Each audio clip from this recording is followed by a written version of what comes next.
حي على الفلاح.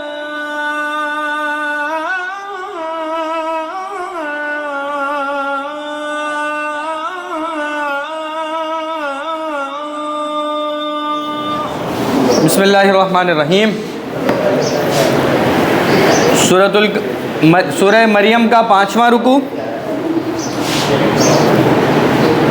اللہ تعالیٰ فرماتے ہیں وَيَقُولُ الْإِنسَانُ أَإِذَا مَا مِتُّ لَسَوْفَ أُخْرَجُ حَيًّا.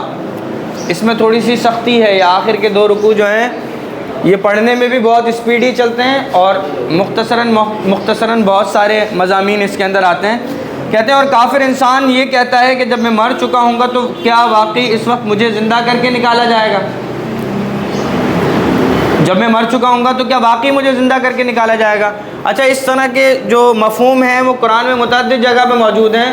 ایون سورہ یاسین کے اندر موجود ہیں کہ بھائی جب میں مٹی ہو جاؤں گا، ریزہ ہو جاؤں گا، جب میں بوسیدہ ہو جاؤں گا. ایک کافر تو ایک سردار تھا، وہ ہڈی لے کر آیا تھا. اس نے یوں ہڈی کو چورا کر کے آپ صلی اللہ علیہ وسلم کی مجلس میں دکھایا.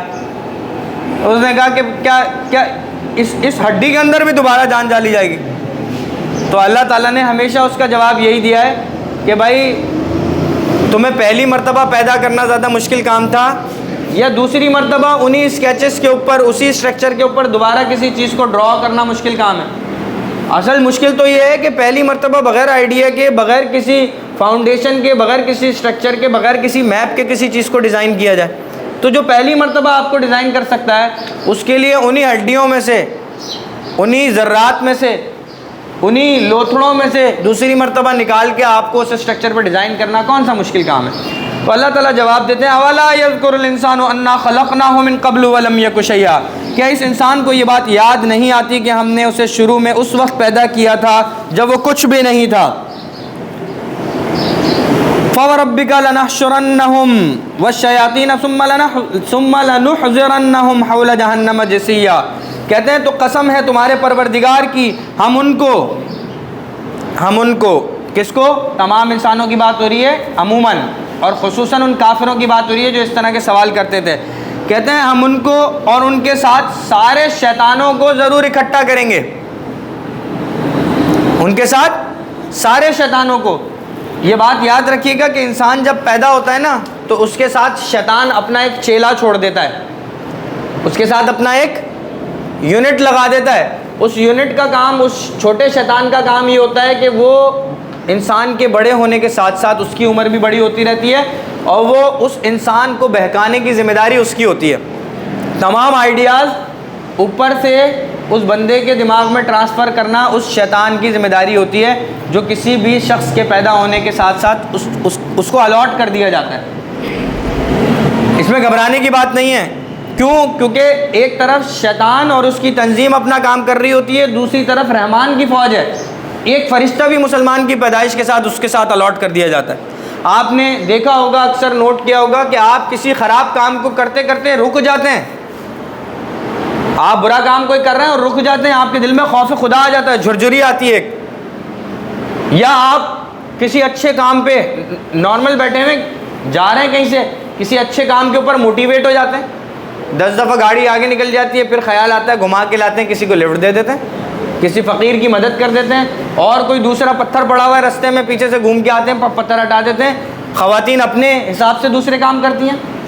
تو یہ کیا ہوتا ہے؟ یہ وہ آپ کا فرشتہ کبھی ڈیلے کے ساتھ، تھوڑا سا ٹائم لگتا ہے آپ کو اس چیز کو انڈرسٹینڈ کرنے میں، کبھی فوری طور پر آپ وہ نیک کام آپ بیٹھے ہوئے ایم ہی فضول میں وضو کر کے آتے ہیں، تلاوت شروع کر دیتے ہیں، بیٹھے ہوئے استغفار توبہ شروع کر دیتے ہیں. یہ کیا ہے؟ یہ وہ فرشتہ مستقل لگا ہوا ہے آپ کے ساتھ، آپ کو مشورے دے رہا ہے.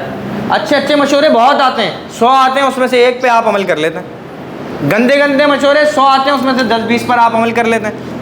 باقی 10-20 پر آپ عمل کرتے کرتے رک جاتے ہیں کہ نہیں یار یہ تو مناسب بات نہیں. ٹھیک ہے، تو اللہ تعالیٰ فرماتے ہیں کہ ان کافروں کو، ان لوگوں کو بھی جمع کریں گے اور ان کے ساتھ ان کے شیطانوں کو بھی دوبارہ جمع کریں گے. مطلب تم خالی یہ مت سمجھو کہ تمہیں زندہ کیا جائے گا. کہتے ہیں اور پھر اس کے بعد ان کو دوزخ کے گرد اس طرح لے کر آئیں گے کہ یہ سب گھٹنوں کے بل گرے ہوئے ہوں گے. کہتے ہیں ثم لننزعن من كل شيعة ايهم اشد على الرحمن عتيا. پھر ان کے ہر گروہ میں سے ان لوگوں کو کھینچ نکالیں گے جو خدائے رحمان کے ساتھ سرکشی کرنے میں زیادہ سخت تھے. یعنی جو زیادہ بڑے کافر تھے، جو زیادہ بڑے سردار ٹائپ کے لوگ تھے، ان لوگوں کو ان کافروں میں سے کھینچ کے نکالیں گے جو پروموٹ کرتے تھے. ایک تو نارمل ہے نا بھائی، نہیں مانتا خدا کو، ٹھیک ہے نہیں مانتا. دوسرا وہ ہے خود بھی نہیں مانتا اور دوسروں کو بھی تلقین کرتا ہے یا سختی برتتا ہے. ان کا ذکر آگے آ رہا ہے. کہتے ہیں ثم لنحن اعلم بالذین هم اولی بها صلیا. پھر یہ بات ہم خوب جانتے ہیں کہ وہ کون لوگ ہیں جو سب سے پہلے اس دوزخ میں جھونکے جائیں گے. کون جانتا ہے یہ بات خوب؟ کون کہہ رہا ہے؟ اللہ تعالیٰ. کہتے ہیں پھر ہم یہ بات خوب جانتے ہیں کہ وہ کون لوگ ہیں جو سب سے پہلے اس دوزخ میں جھونکے جانے کے زیادہ مستحق ہیں. ٹھیک ہے، ایک نارمل کافر ہے اور ایک وہ کافر ہے جو سبب بنا تمام لوگوں کے کافر بننے کا، جو ظلم و زیادتی کرتا تھا. اس کا بھی ایک بندے کا ذکر آ رہا ہے، ویسے بہت سارے تھے. کہتے ہیں وَإِن مِّنكُمْ إِلَّا وَارِدُهَا كَانَ عَلَىٰ رَبِّكَ حَتْمًا مَّقْضِيًّا. اور تم میں سے کوئی نہیں ہے جس کا اس دوزخ پر گزر نہ ہو. دیکھو یہاں پہ کافروں کی بات نہیں ہو رہی. کہتے ہیں وَإِن مِّنكُمْ، جنرل بات ہے بالکل عام. وَإِن مِّنكُمْ، تم میں سے کوئی بھی نہیں ہے، إِلَّا وَارِدُهَا، جو اس دوزخ کا اوپر جس کا گزر نہ ہو، جو اس دوزخ پہ وارد نہ ہو. کس چیز کی بات ہو رہی ہے؟ یہ پل صراط کی بات ہو رہی ہے. مسلمان ہو یا کافر، ہر ایک کو پل صراط پر سے گزرنا ہے. کافر جو ہوں گے وہ نیچے اس کی ہولناکی دیکھ کے گر جائیں گے، اور ہمارے جیسے جو کمزور مسلمان ہوں گے، گناہگار مسلمان ہوں گے، وہ بھی گر جائیں گے. اس کے بعد جب ان کو ان کی گناہوں کی جتنی ان کی دوزخ مینجمنٹ ہو جائے گی، سروس ہو جائے گی، اتنی ہو جائے گی جتنے گناہ ہیں، تو پھر اس کے بعد ان کو نکال کے فَمَن يَعْمَلْ مِثْقَالَ ذَرَّةٍ خَيْرًا يَرَهُ، جس کے دل میں ذرہ برابر بھی ایمان ہوگا، کلمے کی حلاوت موجود ہوگی، عقائد درست ہوں گے. ہم نے 3 چیزیں پڑھی تھی نا. اسلام 3 چیزوں سے مل کے بنتا ہے. ایک عقائد، دوسرا اعمال، تیسرا یعنی عقائد، حقوق اللہ، اور تیسرا حقوق العباد. تو حقوق العباد اور حقوق اللہ جس نے نہیں ادا کیے اس کی دوزخ مینجمنٹ ہوگی. جتنے گناہ ہیں اس کے بدلے میں اتنے سال کی سزا. جب وہ پورا ہو جائے گا تو پہلی چیز اس کے دماغ میں موجود تھی وہ کیا تھے؟ عقائد درست تھے اس کے. تو عقائد جس کے درست تھے وہ ان دی اینڈ جنت کے اندر چلا جائے گا. اور جو بندہ بالکل مکمل صحیح ہوگا، تینوں چیزوں پہ عمل کرتا ہوگا، عقائد بھی درست ہوں گے، حقوق اللہ یعنی کلمہ، نماز، روزہ، زکوٰۃ، حج، فرائض، سنن، واجبات، یہ تمام چیزیں صحیح ہیں اس کی. اور پھر تیسری چیز دنیا داری کے جو لین دین کے معاملات، حقوق العباد ہیں، وہ بھی درست ہیں. تو وہ پل صراط بغیر ادھر ادھر دیکھے، بغیر ڈگمگائے کراس کر کے چلا جائے گا. کیا کہتے ہیں وَإِن مِّنكُمْ إِلَّا وَارِدُهَا، تم میں سے کوئی ایسا نہیں ہے جس کا گزر دوزخ پہ نہیں ہوگا. اس بات کا تمہارے پروردگار نے حتمی طور پر ذمہ لے رکھا ہے. یعنی اس میں کسی کو کوئی گنجائش نہیں ملے گی کہ کوئی بولے اللہ تعالیٰ اس طرف سے گزار دے، مجھے ڈر لگ رہا ہے اس کو دیکھ کے. کہتے ہیں ثُمَّ نُنَجِّي الَّذِينَ اتَّقَوْا وَنَذَرُ الظَّالِمِينَ فِيهَا جِثِيًّا، پھر جن لوگوں نے تقوی اختیار کیا انہیں ہم نجات دے دیں گے، اور جو ظالم ہیں، دیکھو دوسری مرتبہ اسی سیم رکوع میں اس کنڈیشن کا بھی ذکر ہے جس کنڈیشن کے اوپر ظالموں کو لے کر آیا جائے گا.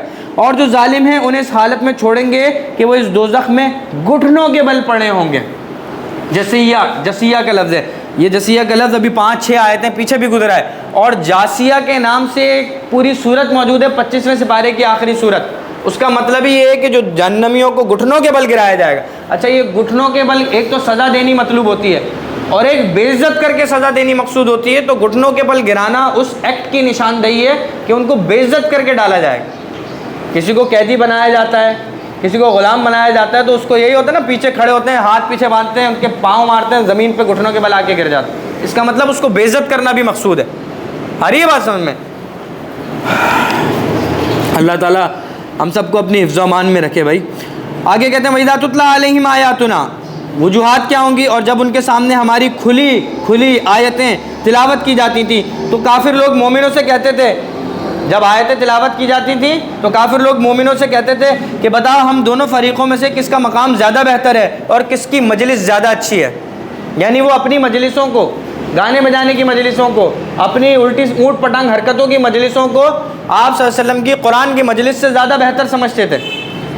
اور یہی کہیں ایسا تو نہیں ہے آج ہمارا حال ہو گیا، ہم بھی نہیں پہنچتے، بیانات کا نام سنتے ہیں، جب نیکیوں کا نام سنتے ہیں تو ہم بھی یہی سمجھ رہے ہوتے ہیں کہ یار یہ تو بوریت والی چیز ہے. کہیں ہم بھی کافروں کی طرح اس آیت کے ضمن میں تو نہیں آ رہے، کہیں ہم بھی قرآن اور قرآن خوانی اور قرآن بینی اور درس و تدریس اور تفسیر اور احادیث کی باتوں سے بور تو نہیں ہو جاتے؟ اگر ہو جاتے تو پھر یہ دیکھو کہ کہیں ہم وہ زبان سے کہتے تھے، ہم زبان سے نہیں کہتے، دل اور دماغ میں سوچتے ہیں. تو کہیں ایسا تو نہیں ہے کہ ہمارا بھی ملاپ ان لوگوں کے ساتھ ہوگا قیامت والے دن؟ یہ سوچنا چاہیے یہ ساری چیزیں ہمارے لیے بھی ہیں، بلکہ ایسا سوچیے کہ شاید ہمارے لیے ہی ہیں۔ کہتے ہیں کہ بتاؤ، وہ کیا کہتے تھے، بتاؤ ہم دونوں فریقوں میں سے کس کا مقام زیادہ بہتر ہے اور کس کی مجلس زیادہ اچھی ہے؟ کافر کہتے تھے جب آیتیں تلاوت کر کے مسلمانوں کی مجلسوں میں آپ صلی اللہ علیہ وسلم سناتے تھے، کہتے ہیں وَكَمْ أَهْلَكْنَا قَبْلَهُمْ مِنْ قَرْنٍ هُمْ أَحْسَنُ أَثَاثًا وَرِئًّا، یہ نہیں دیکھتے کہ ان سے پہلے ہم کتنی ہی نسلیں ہلاک کر چکے ہیں جو اپنے ساز و سامان اور ظاہری آن بان میں ان سے کہیں بہتر تھی۔ یعنی وہی بات، کیا پدی اور کیا پدی کا شوربہ، یہ فارسی ایک مقولہ ہے کہ حیثیت کوئی نہیں تھی۔ اللہ تعالیٰ کہتے ہیں ان کے جیسے تو پتہ نہیں کتنے لوگ ہم تباہ اور برباد کر چکے ہیں، جو جن کی آن جن کی ٹھاٹ ان سے زیادہ کہیں تھی، ٹھیک ہے نا۔ کہتے ہیں قُلْ مَنْ كَانَ فِي الضَّلَالَةِ فَلْيَمْدُدْ لَهُ الرَّحْمَنُ مَدًّا، کہہ دو جو لوگ گمراہی میں جا پڑیں تو ان کے لیے مناسب یہی ہے کہ خدائے رحمان انہیں خوب ڈھیل دیتا رہے۔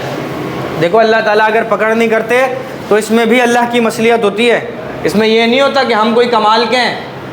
اللہ کہہ رہا ہے کہ کہہ دو اگر یہ گمراہی میں جا پڑیں تو خدائے رحمان ان کو مزید ڈھیل دیتا ہے۔ کیوں؟ پکے ہو جاؤ بھائی، تاکہ چھوٹی موٹی چیزوں پہ سزا نہ ملے۔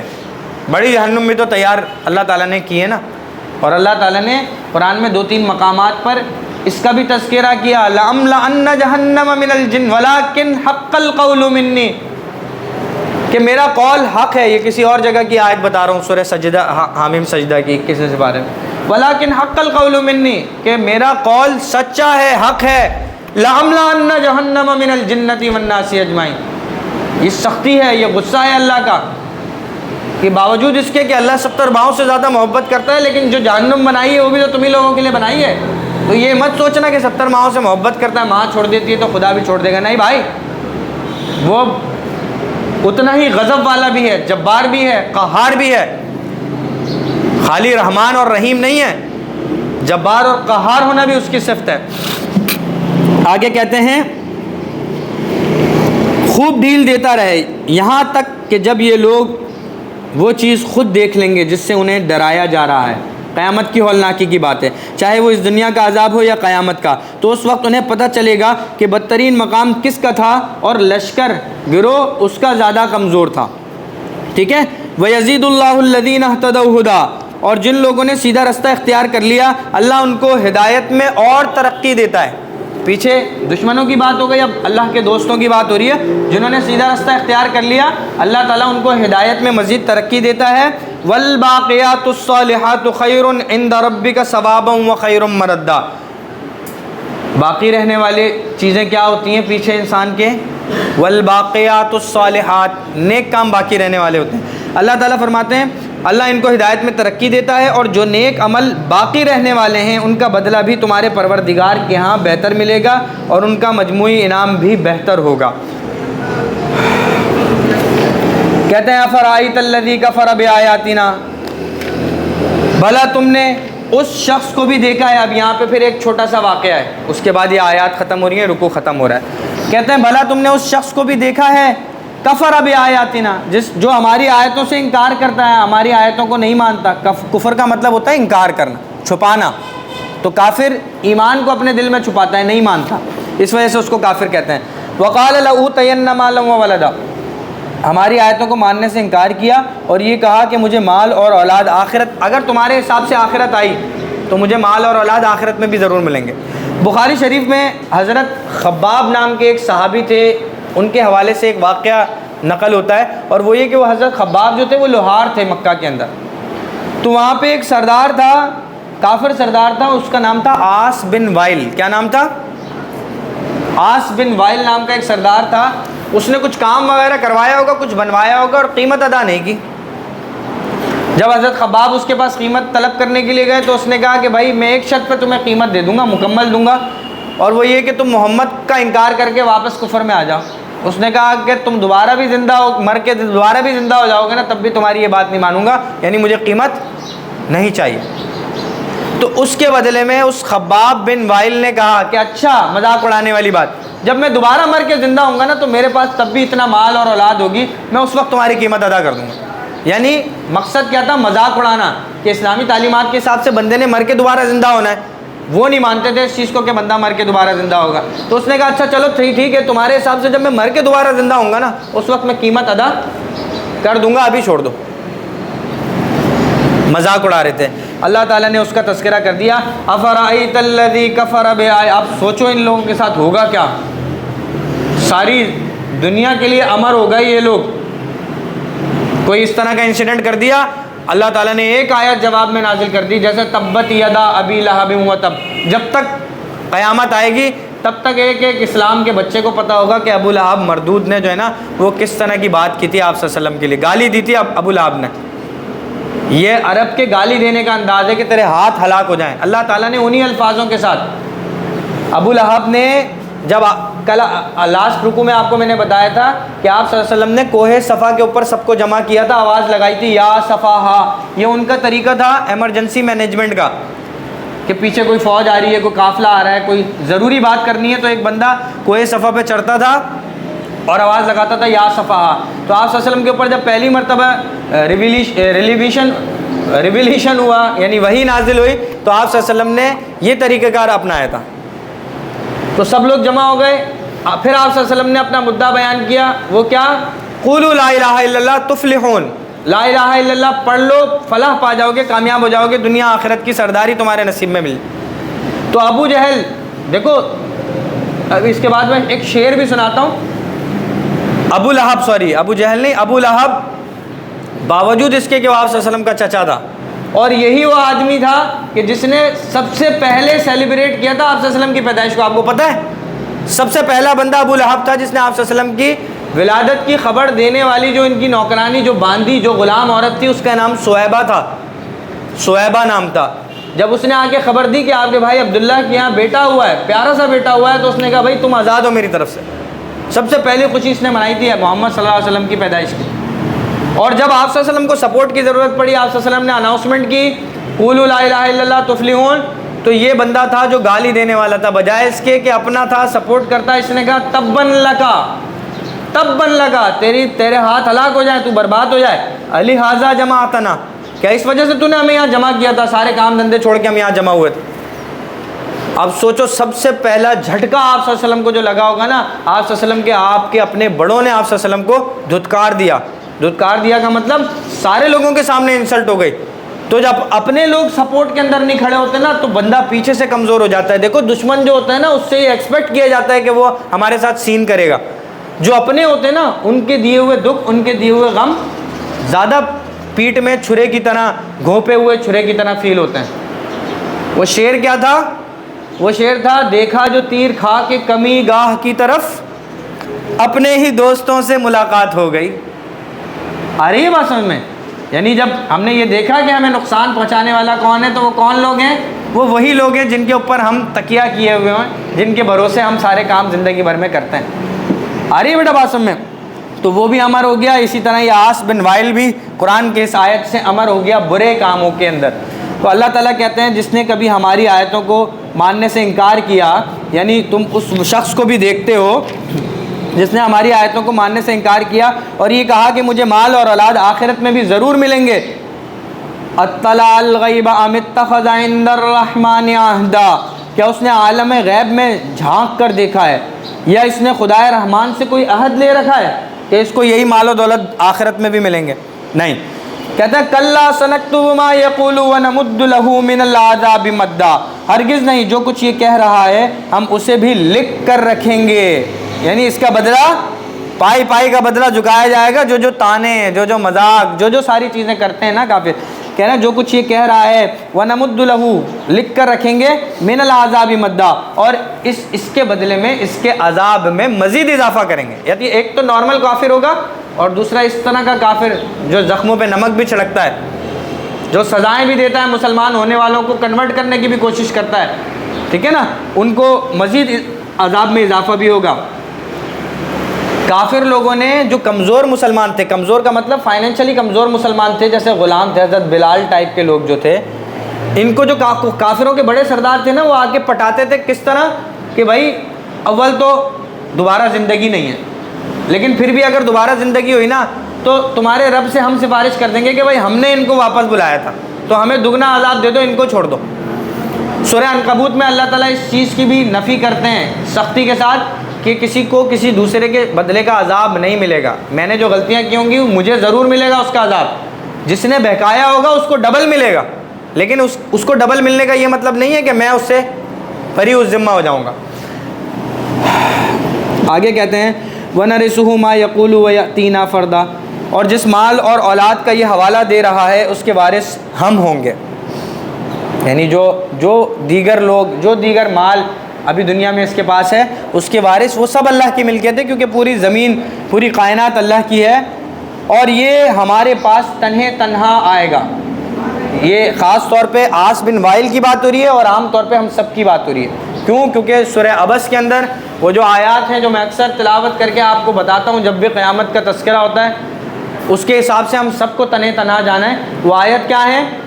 یوم یفر المرء من اخیہ، وہ دن ایسا ہوگا جس دن بھائی اپنے بھائی سے بھاگے گا، وَأُمِّهِ وَأَبِيهِ، اپنی ماں اور اپنے باپ سے بھاگے گا، وَصَاحِبَتِهِ وَبَنِيهِ، اپنی بیوی اور اپنی اولاد سے بھاگے گا۔ اس دن سب نفسا نفسی کا عالم ہوگا، کوئی کسی کے دوسرے کے لیے اکاؤنٹیبل نہیں ہوگا، ہر ایک کو اس چیز کی ٹینشن پڑی ہوگی کہ اس قیامت کی ہولناکی میں اپنی برائی کسی دوسرے کے سر ڈال کے نکلوں۔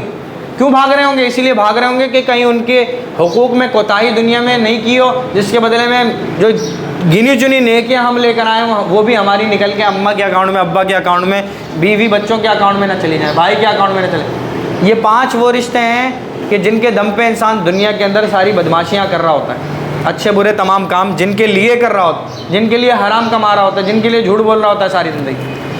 تو کہتے ہیں وہ اکیلا ہمارے پاس آئے گا۔ واتخذوا، یہاں پہ اس آیت کے اندر تو عاص بن وائل کی بات کی طرف اشارہ ہے کہ میں دوسری دفعہ جب پیدا ہوں گا تو تمہارے پیسے ادا کر دوں گا، تو اللہ تعالیٰ فرما رہے ہیں اکیلا آئے گا، دوسری دفعہ کوئی کفن کے اندر جیب نہیں ہوتی۔ کہتے ہیں واتخذوا من دون اللہ آلہۃ لیکونوا لہم عزا، اور ان لوگوں نے اللہ کے سوا دوسرے معبود اس لیے بنا رکھے ہیں تاکہ وہ ان کی پشت پناہی کریں۔ انہوں نے لات، عزا، منات، حبل، پتہ نہیں درجنوں سینکڑوں خدا جو ہے نا بنائے ہوئے تھے۔ یہ تو میں نے مشہور نام لیے ہیں، ٹھیک ہے نا، جن پہ وہ قسمیں اٹھاتے تھے۔ کہتے ہیں کلا سیکفرون لعبادتہم، سیکفرون بعبادتہم ویکونون علیہم ضدا، انہوں نے جو اپنی پشت پناہی کے لیے خدا بنا رکھے ہیں، یا آخری آیت اس رکوع کی یہ بیان کرتی ہے کہ یہ سب غلط بات ہے، وہ تو ان کی عبادت ہی کا انکار کر دیں گے اور الٹے ان کے مخالف ہو جائیں گے۔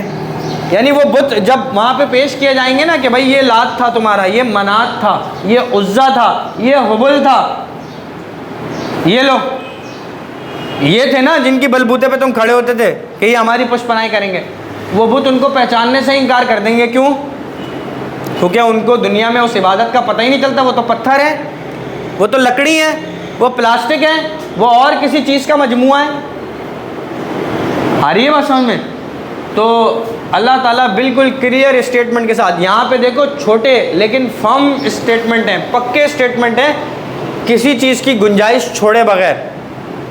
جو اسلامی تعلیمات ہیں، انسٹرکشنل چیزیں ہیں، وہ ساری کی ساری یہاں پہ سورہ مریم میں چھوٹے پیکٹس کے اندر بالکل آسان فہم کے ساتھ یہاں موجود ہیں۔ اور اس اگلا رکوع جو سورہ مریم کا آخری رکوع ہوگا، اس کے اندر اللہ تعالیٰ نے یہ آپ صلی اللہ علیہ وسلم کو کہا بھی ہے کہ اللہ تعالیٰ نے اس قرآن کو تمہارے لیے بے انتہا آسان بنا دیا ہے۔ اس طرح کا تذکرہ سورہ رحمان سے پہلے 27 سپارے میں سورہ قمر ہے، اس میں ایک آیت بار بار ریپیٹ ہوتی ہے، وَلَقَدْ يَسَّرْنَا الْقُرْآنَ لِلذِّكْرِ فَهَلْ مِن مُّدَّكِرٍ، کیا البتہ تحقیق، یعنی یہ بات پکی ہے کہ اللہ نے قرآن کو بے انتہا آسان نازل کیا، اس ذکر کو بے انتہا آسان نازل کیا۔ آگے بولتے ہیں فَهَلْ مِن مُّدَّكِرٍ، ہے کوئی نصیحت پکڑنے والا، ہے کوئی سمجھنے والا؟ پوری بات سمجھ میں آ گئی؟ اللہ پاک سے دعا ہے کہ جو کچھ پڑھا سنا اس پر عمل کرنے، اس کو سمجھنے اور اس کو محسوس کرنے کی توفیق آپ کو عطا فرمائے۔ وآخر دعوانا ان الحمد للہ رب العالمین۔